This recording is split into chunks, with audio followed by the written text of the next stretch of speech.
And away we go. It is the Nightcap, brought to you by Hail Mary Sports Bar right here on BearcatJournal.com. Go see our good friends at Hail Mary's. They're located in Cheviot. They're on Harrison Avenue. They're right inside the Dora district, so you can go from bar to bar with your drinks, but there's no need for that. Just hang out at Hail Mary's. They'll get you taken care of. They got a 27 TV setup, 9-screen video wall. They have the DirecTV Sports package, so they can stream all the games. And Cincinnati Sports will always be on the video wall. Brand new walk-in cooler, brand new draft lines, food trucks on the weekend, and of course, ice cold Cincy Light in 32.8 degree frosted glasses. I don't know exactly how this show's going to go. We haven't really talked a lot of camp on this show. We've done some other things. The BBP and the BCJ pod right now are kind of the main drivers of camp content in our audio video format. So we've been leaving that for them. But as we were planning this show, an interesting topic came up that I want to discuss, Aaron. So I think this is a good place to do it because it's individualized. I don't know how long it's going to go on this one topic. So if this doesn't carry us the whole way, we'll get into some other things. But they went out in the portal this year, and they added a lot of guys. I think that they fully believe, especially in the secondary, that are going to be difference-making type of guys. Matthew McDoom, Christian Harrison, Taden Barnes, Xavier Williams.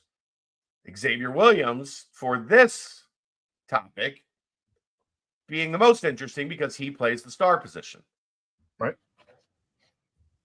Jiquan Sanks also plays the star position.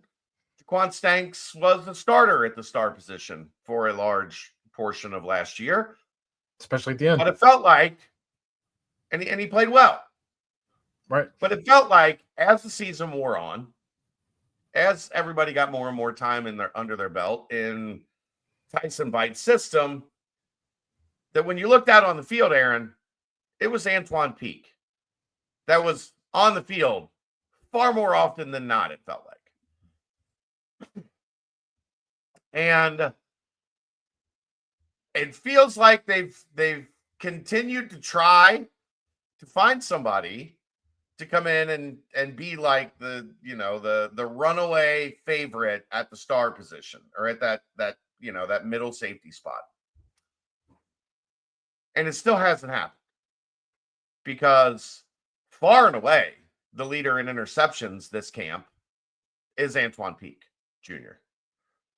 He's forced a couple fumbles. He's consistently in on running plays. And it brings you to a very interesting decision that this staff is potentially going to have to make. There are other guys that are maybe higher profile, probably cost more, but almost assuredly cost more expensive for their revenue share purposes.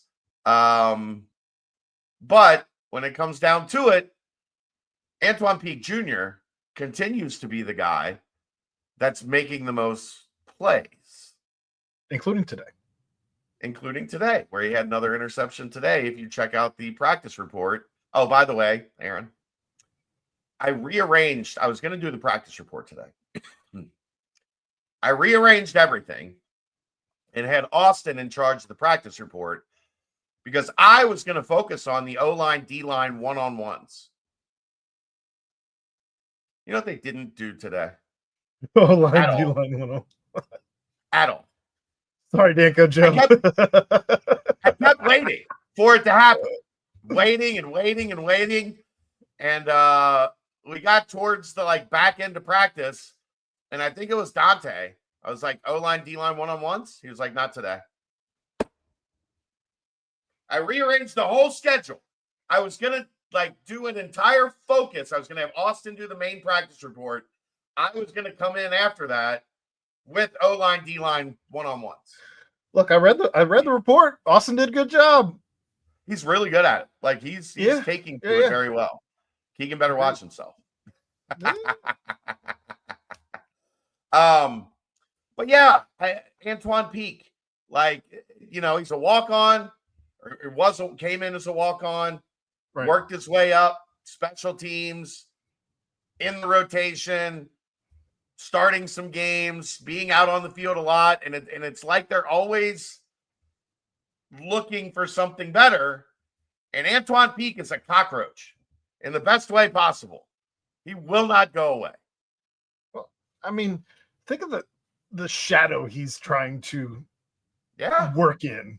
I mean, his dad was nothing short of a star at UC. Many people still consider him the best defensive player that ever played at Cincinnati. And that includes Ahmad Sauce Gardner. A star.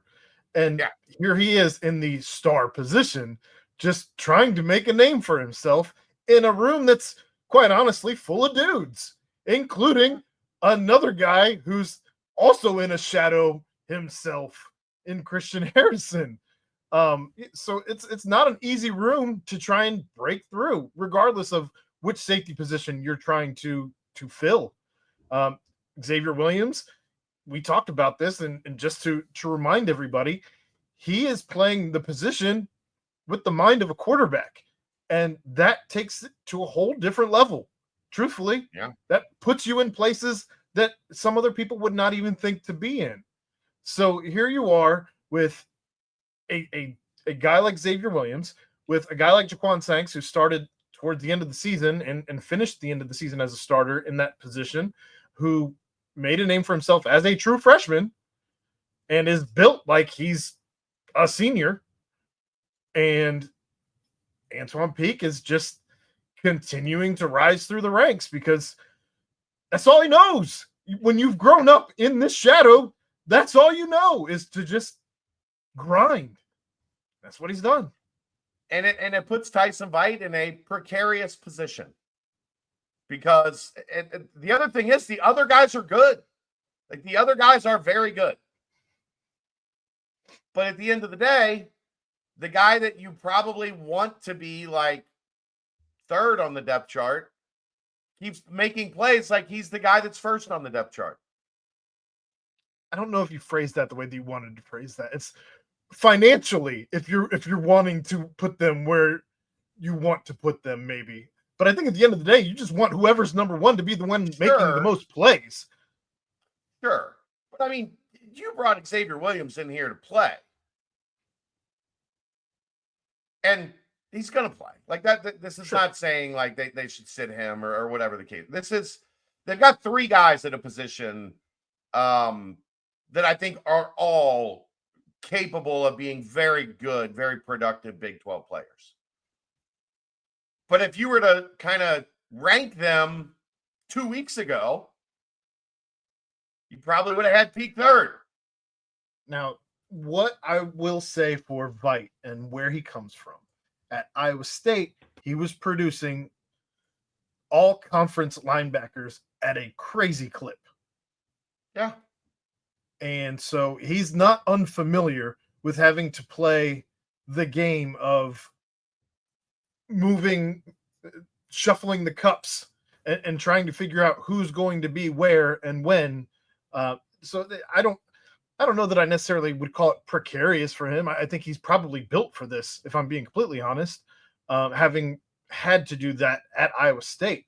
I think the only difference is now compared to when he was at Iowa State is if a guy doesn't like his playing time,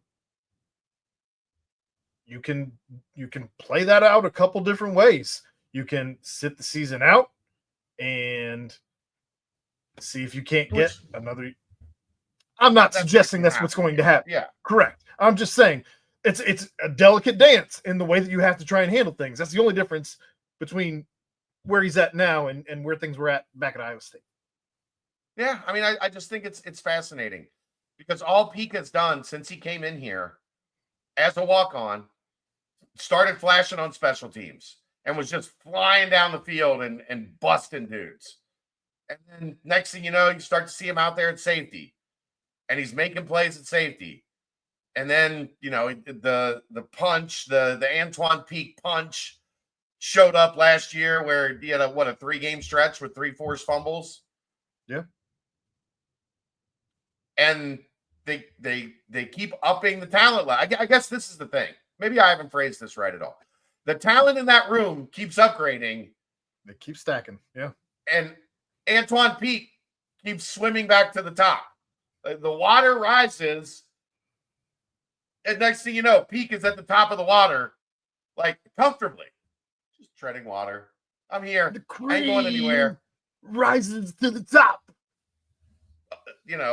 High tide rises all ships, or whatever the hell that Nancy's in for.